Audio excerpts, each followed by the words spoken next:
không cao không không Đấy, nó lên cái nó lên rồi.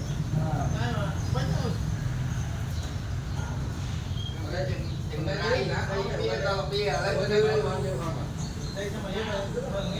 chị ta lấy chừng đây tới cái thứ là nó đừng trái cái tấm bánh nhà bông ấy.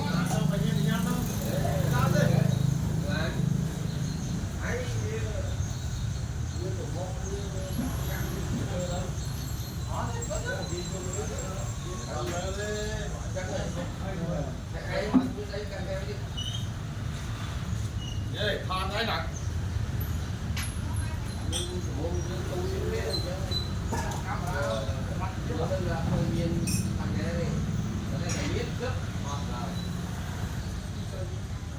Thấy như này.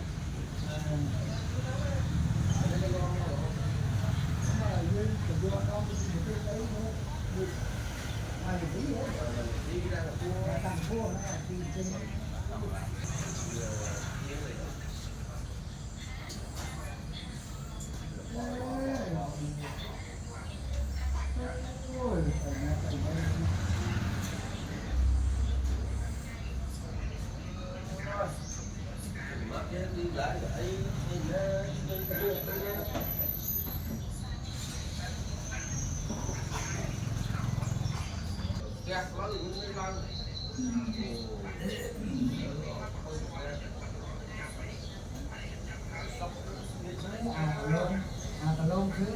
luôn chứ ai ở chết mặt hơn nào ôn để xem là trong hộp luôn luôn sao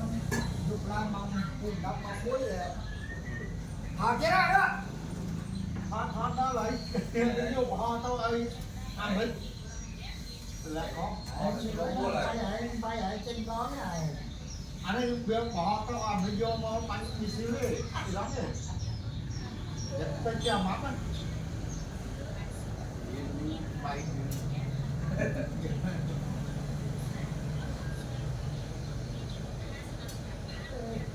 bài tôi mà đã đưa anh đưa chút cứ là cô ăn á không là đi tập lắm đó bay bánh xay bay ăn hỏi đi cái này nghe linh tinh không mà đâu nó tập Quân quay thì ngoài đó chắc hơn ấy cái khoai nó mau bên khoai các như này không phải các như đây là